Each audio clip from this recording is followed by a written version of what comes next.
Good morning, ma'am. Good morning, classmates. We are the group 2. So, for today's session, we are going to discuss our topic from chapter 4 to chapter 6. But before we proceed, I will first discuss chapter 4, organizing.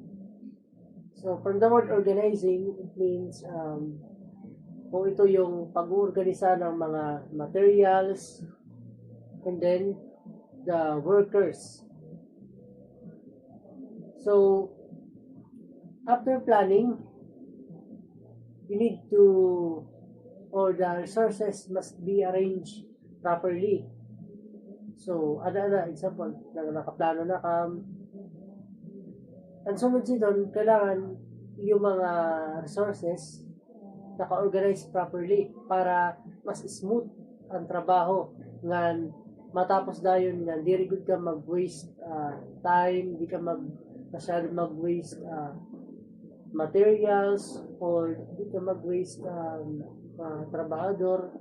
Kaya like for example, pag diri naka-organize, sample lang sa family, pag diri ka naka-organize sa pamilya, so parang yung pamilya parang broken or kaya dili ka nagkakasundo or kaya waray ka bonding sa family kay dili ka organize, kumbaga kanya-kanya ka mga decision na ginihimo para sa'yo naglilid nasa machiton. So ito lang, pag importante talaga pag-organize, right? Nasab nga din may definition on organizing. So, organizing, the process of, number 1, or first, grouping activities. So, when you say grouping activities, ini na ito, pag, sample, ikaw ang manager, ikaw nag-lead. So, ini sara na group, ini yung activity na himuon. Ini sara na group, iba malat na activity ka himuon. So dito na ang pag-grupo sa mga activities or group activities. Sugad. Second is assigning task. So, sample na grupo mo na sira, tapos mo na sir na grupo. So, mag-assign ka na kada sayo sa kantakon. Or sina grupo, inya task kay himuon, sina grupo, inya task kay himuon.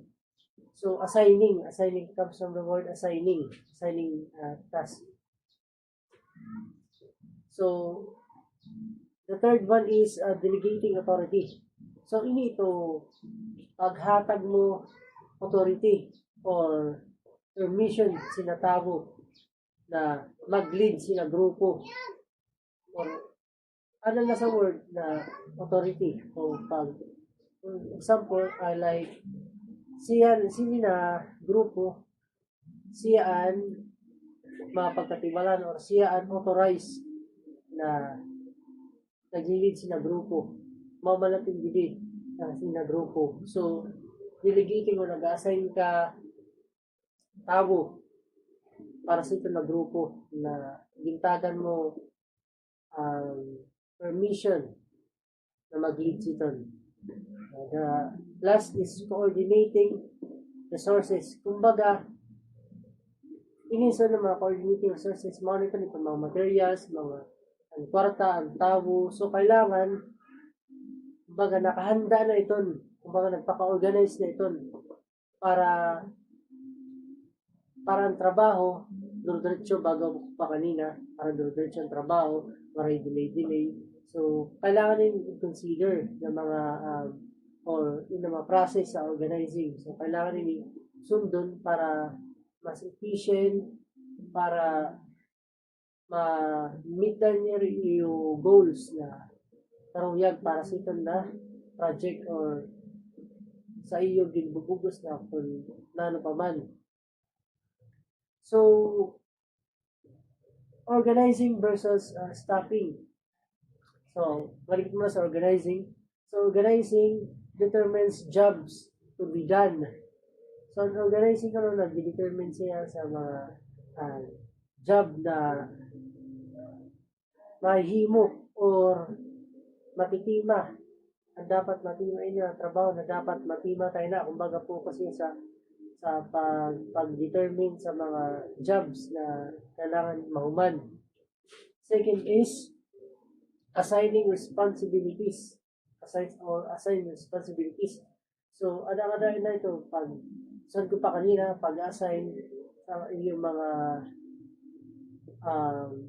responsibilities, sample na grupo, responsibilidad niya sample sa industry, responsibilidad niya na matima ini sa ini na engine, kumbaga ada sila sa engine na nakatoka na activity.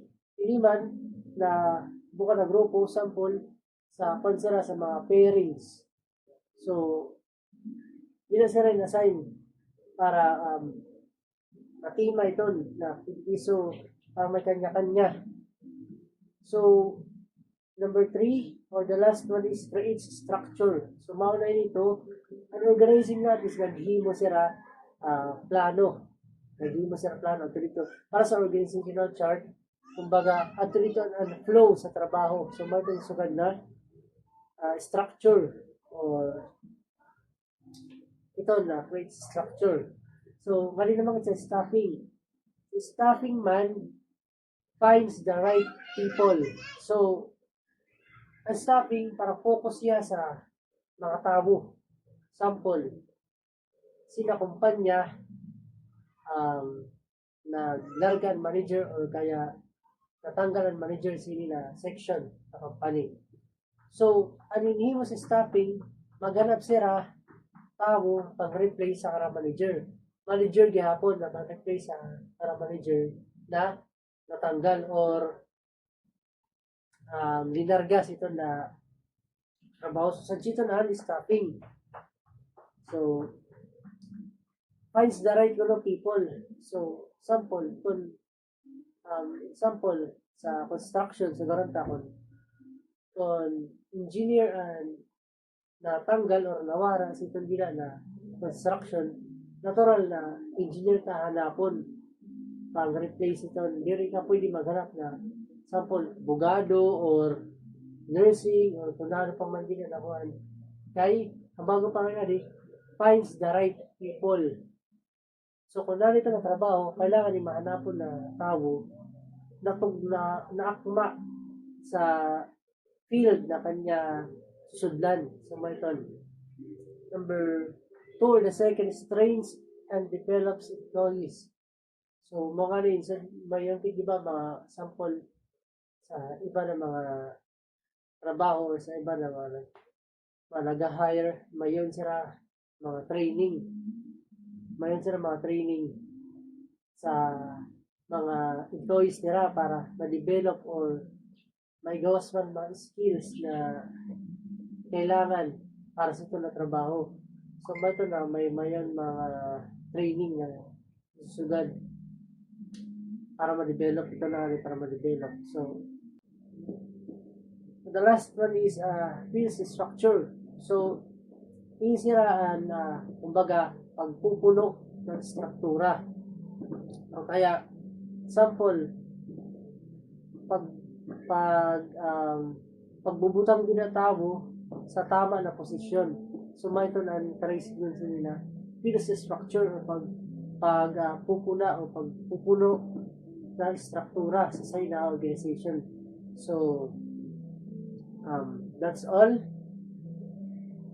So that's the end of my topic. So next is the types of organization na i-discuss ni Erong Joshua. Thank you po.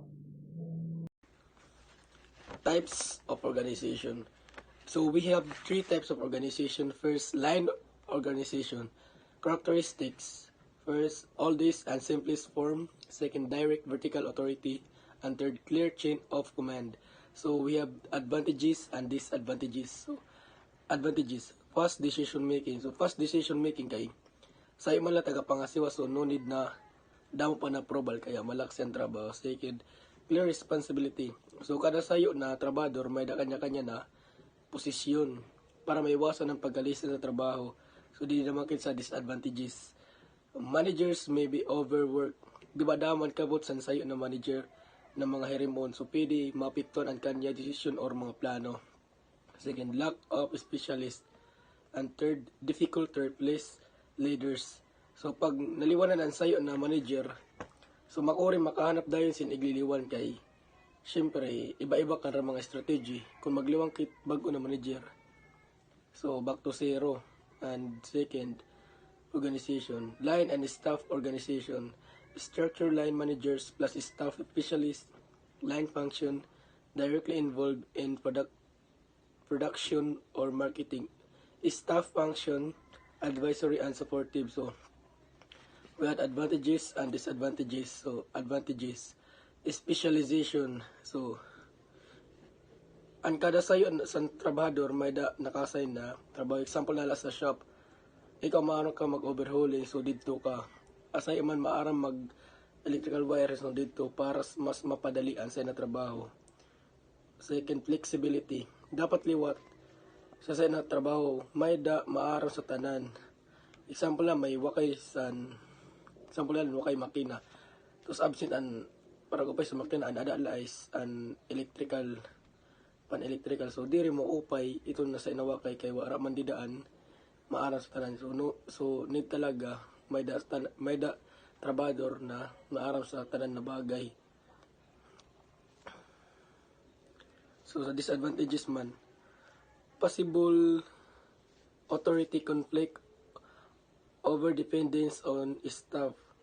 So kapag damo ang supervisor na naghatag sa sugo, pwede malisang ang mga trabador kung sino ang sugo. Din pagwaraan sayo na expert mag-manage, pwede ang mantalan trabaho kay sa kanya kasi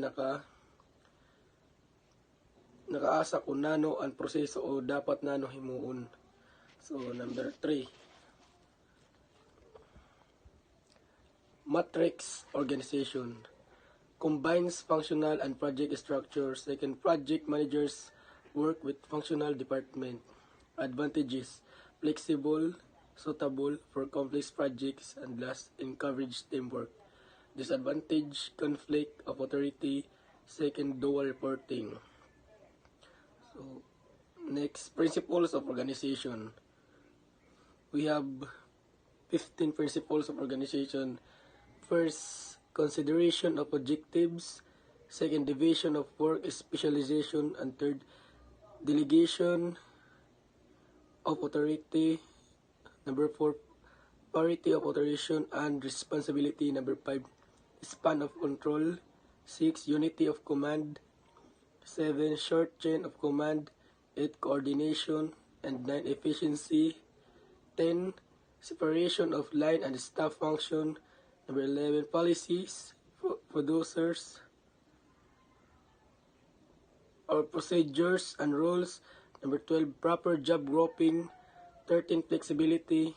14, communication. And the last one, 15, balance. So, developing an organization. So, 7 time tested steps. So, first, define objectives clearly. Second, list and group required activities. 3, choose effective structure. 4, assess available personnel. 5, consider limitations, budget, time, facilities. And number 6, implement the new organization. And the last one, number 7, conduct periodic evaluation. So why organizing is a never-ending task. So environment changes, so nag-ibaan ato environment. Second, technology involves, so damuan mga technology na imbento kaya di rin siya nag-end. And third, employees change. Fourth, market shift. And the last one, organization must continuously adapt. Chapter 5, Staffing Management Theory in Practice. You need to staff. The success or failure of an organization depends on the quality of its people.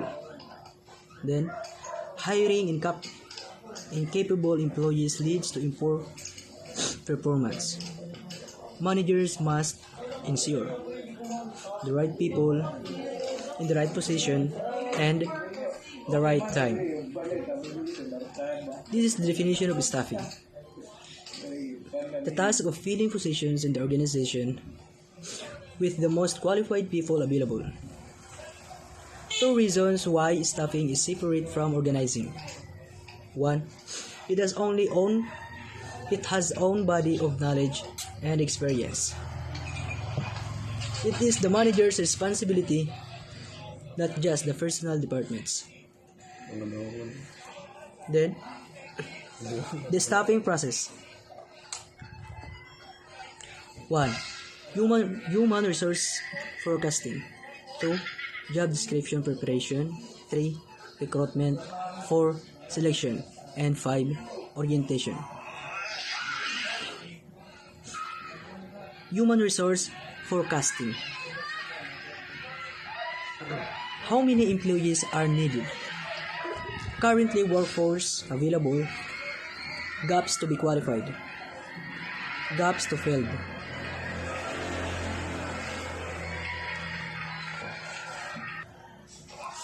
Preparation of job descriptions. A job description includes job responsibilities, list of duties, and performance standards. Importance. Focus on major duties must be tailored to the organization. And so on. Recruitment. Attracting applicants for job positions. Source of applicants. Application on file, newspaper ads, radio and TV announcements, and employment agencies, college and universities, and promotion from within. Selection of the best qualified. Selection tools. Biographical data, actual tryouts, psychological tests, interviews, physical examination. No method is 100%, but they reduce hiring errors. Types of tests used. 1.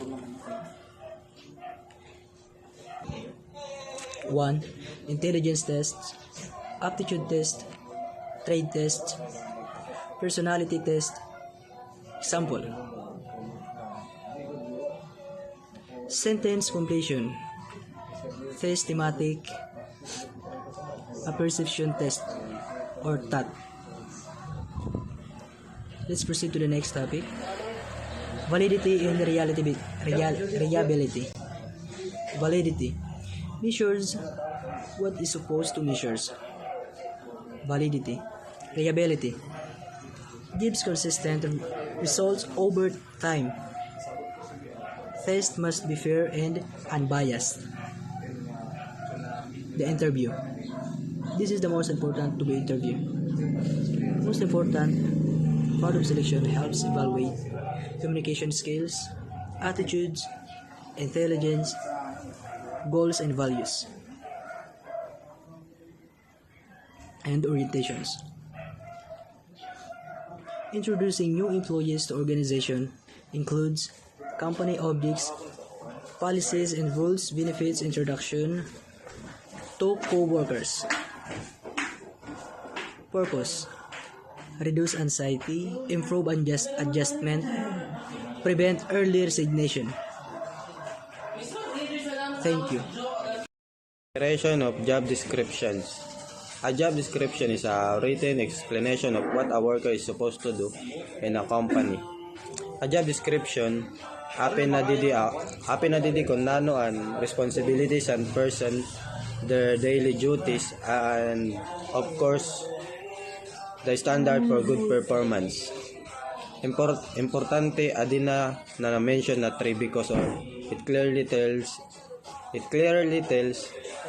the employee what is expected from them. Ang job description must focus sa main task and should match the needs of organization. Kung malinaw ang job description, may iwasan ang confusion and mabubuligan sa ang company find the right person for the job. 2 is recruitment. Recruitment is a process of finding and attracting people to apply a job. companies can find applicants through different sources like applicants already submitted, newspaper, radio or TV ads, an employment agency, college and university, tapos prompts from within the company. And pag-promote employees internally can increase motivational and moral. Pero kung an company only promotes internally, it might miss a new ideas from outside the applicants. 3. Selection of the best qualified. Selection is choosing the best applicant from all the people who applied. Like companies use different tools to decide, such as checking background information, skill issue, or actual tryouts. Psychological tests, interviews, ng physical exam. No method is perfect pero ang paggamit different tools makakabulig na mabawasan ang mistakes in hiring. Ang pagpili sa right person is important kay makakabulig na mag-improve ang productivity na pwede magresulta sa pag-success sa company. The end. Good afternoon, ma'am. This is my report. Type of test use. So, in this selection of process, companies use different types of tests to evaluate applicants. These tests help employers know if the applicant is qualified for the job. So, first, intelligence test. This measures a person's mental ability such as problem solving, reasoning, and understanding. So, ini nga intelligence test, parang di sila may measure sayo na tawa ng mental ability para sa mga problem solving, mga kung paano kanya pag-intindi sini, parang nasusukat sini kanya parang pinaka-nahibaroan niya. Example sini solving math problems or logical reasoning questions. So, ang pandawa, aptitude test. This measures a person's potential to learn a skill. So, aptitude test, dito na measure sa'yo nga tawaan kanya skill. Kung naano kanya naibaroan. So, pantulo, trade test. This measures a person's actual skill in a specific job. For example, welding test for a welder. Electrical wiring test for selection. So, ini na trade test, parang dito na measure kanya skill sa sayo nga trabaho. Personality test. This measures behavior, attitude, and emotional traits. For example, mga sentence completion, mga natapos sa mga applicant or mga niri niya natapos. So, pandoa, validity and reliable. For this to be effective, it must have validity and reliability. So, on validity means the test measure what is supposed to measure. For example, if you are hiring a driver, the driver test must measure driving skills, not math ability. So, on validity means kung ang test dapat ma-measure kung hanggang dinan kaya kung ano talaga ang kaya. For example, sa driver, dapat masukat niya kanya driver skills.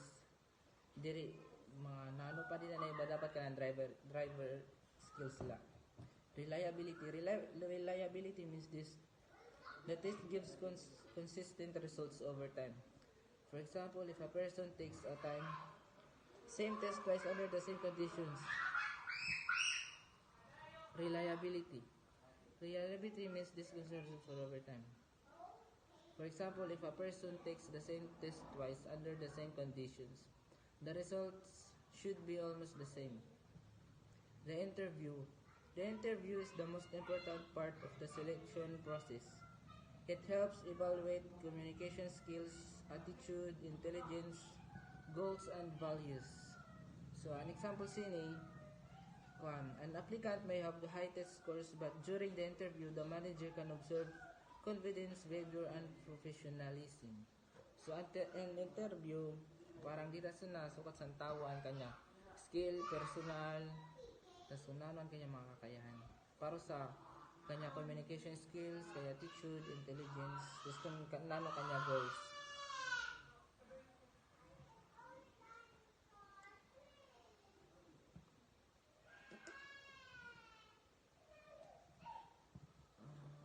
Sunod na. So, panopat, orientation.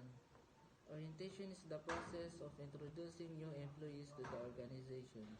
It includes company objectives, policies and rules, benefits, introduction to co-workers. So, ang purpose sa orientation, reduce anxiety for new employees. Employees feel nervous, so orientation makes them comfortable. Improve adjustment, helps them adapt quickly to the workplace. Prevent early resignation when employees understand their job and the environment, they are less likely to quit. For example, on the first day, the HR manager complains. Company rules gives a tour of the workplace and introduce the new employee to the team. So, discussion. In conclusion, the selection process includes different tests, interviews, and orientation. These steps help companies choose the right employee and help new workers adjust successfully. Thank you. So now, my name is Gerald V. Sidinho and my topic is all about the performance of appraisal. So, ang performance of appraisal, it is the process of evaluating how well employees perform their job in an organization. It helps both manager and employees understand the quality of work being done and identify areas for improvement. So, ang performance appraisal ay mayroong purpose. Una ay ang evaluate employee performance. Pangalawa is improve results. Pangatlo is provide feedback. The performance of appraisal have three types. Una is production records. Pangalawa is rating scale. And pangatlo is performance against objectives. The production records used for repetitive jobs such as sewing, typing, or factory work. Ang production records daw guys, ito ay ang trabaho na inuulit-ulit like nag-typing, sewing, or a factory work. Ganon. The other factors may also be considered such as punctuality, effort, and industry, work behavior, and observation. The graphic rating scale, this method evaluates employees on several service traits. The common traits included accuracy, reliability, neatness, cooperation, initiative, leadership, judgment. Managers rate employees on a scale from minimum to maximum performance. So, ang pangatlo is performance against verifiable objectives. Management by objectives style, a modern and widely accepted methods. Employees are evaluated based on whether they achieve specific goals rather than personal traits. So now, let's go to the promotion and transfer. When we say promotion, it is a upward movement in position, higher responsibility, and pay. So, ang transfer naman, horizontal movement within the organization. Promotion should be based on merit, be done carefully, considered competence level. We have the human resource development. The human resource development o HRD, it is improving employee skill and knowledge. Pag sinabi natin guys, human resource development, ito ay ang improving employee skill and development. At mayroong itong tinatawag na methods. Ito ay ang training programs, seminars, workshop, job rotation, coaching, and counseling. HRD is an investment in the organization future success. So now we have the conclusion. We have the staffing ensure the right people are hired, employees are developed, performance is evaluated, organizational goals are achieved. Final thought, the quality of people determines the quality of organization. That's it. Good day, ma'am. My topic is all about motivating introduction to management. The need to motivate. Employees may be capable but not to always perform well. Workers can perform better or worse depending on motivation. Proper motivation improves quality and quantity of work. Motivation helps achieve organizational objectives. And motivating introduction management means the way a manager inspired and encourage employees at the beginning of meeting, project or task so they feel excited and willing to work. In short, a motivating introduction in management is a way for a leader or manager to start by inspiring the team to do their best work. And why motivating is not easy? Human behavior is unpredictable. No single rules applies to all people. Different people respond to different motivator. Motivation changes over time and situation. Motivating is not easy because people have different needs, feelings, and goals. What motivates one person may not motivate another. Also, things like stress, tiredness, and lack of reward can make it harder for people to feel motivated. In short, it is not easy. It is not easy to motivate because everyone think and feel differently. And the last definition of motivating: getting people to give their maximum effort, creating condition and encourage workers to achieve goals, inspiring employees to willingly contribute and organizational success. Approaches to motivation. Number 1, work performance approach. Rewards based on productivity. Clear your description, performance measured carefully. Bonuses for high performance. Money as primary motivator. Number 2, environmental approach. Comfortable working conditions. Friendly management. Remove demotivating factors. Focus on positive workplace atmosphere. Number 3, need satisfaction approach. Satisfy worker, productive worker. Identify employees needs, balance workers needs and organizational goals. Theories of motivation. Classical theory by Frederick W. Taylor. Money is the best motivator. Workers respond to financial rewards. Pay tie directly to performance. Human relations theory by Elton Mayo. Informal groups influence behavior. Social relationship affects motivation. Workers perform better when value. Field theory by Kurt Lewin. Behavior, person plus environment. Motivation depends on situation. Managers must straighten driving forces and reduce restraining forces. Hierarchy of needs theory. Abraham H. Maslow. 5 level of needs. Physiological, safety, social, STEM, self-actualization. Needs theory by David C. McClellan. 3 basic needs: needs for power, needs for application, needs for achievement slide.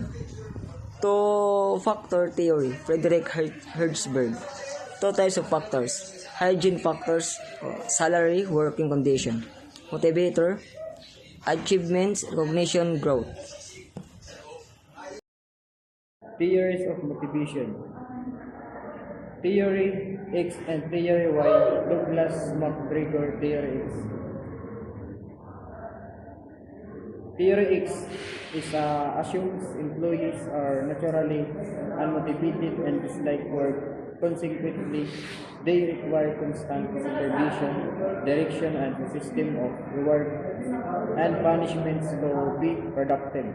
And Theory Y assumes employees are self-motivated, enjoy their work, and seek responsibility. In this view, managers encourage participation and trust employees to perform. And Theory Z by William and emphasize trust, focus on teamwork and cooperations. Often referred to as a Japanese management style, this theory focuses on trust and loyalty sa long-term employment and concern for the employees' well-being, for collaboration and high levels of teamwork, cooperation, and collective decision-making. And expectancy theory by Victor H. Baron. Formula motivation equals balance and expectancy. Balance is a value of reward, and expectancy is a belief effort leads to performance. Porter and Lawler model by Lehman. Porter is a Lehman and Lawler is a Edward. Motivation depends on effort, performance, and performance outcome, value, and outcome. Theory of motivation for equity theory. Equity theory is people compare rewards and efforts, inequality causes and dissatisfaction, and employees want fair treatment. And ERG theory by Clifford B. Alder fair three needs is existence and relativeness and growth.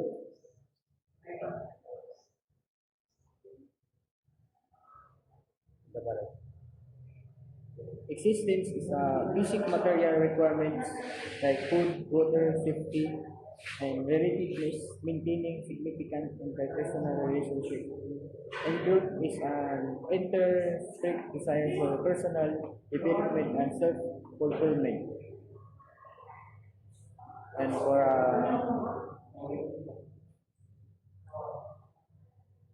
guidelines for managers, eliminated in demotivators, and number two, treatment employees as individuals and encourage participation and provide value rewards, adjust motivation strategies as needed. Initial managers infographic outlines essential guidelines for managers regarding employee motivation, emphasizing that motivation is not a one-size-fits-all. Managers should actively eliminate factors that demotivate staff, treat employees as individuals, encourage participations, and provide value rewards, and adjust strategies as needed. For takeaways, no single clear works for everyone, and people are motivated differently. And managers must be flexible. Sincere concern for employees is essential. For takeaways include understanding that no single theory works for everyone. People are motivated differently, and flexibility is crucial. Sincere concern for employees is highlighted as an essential component of effective management. And that's for all.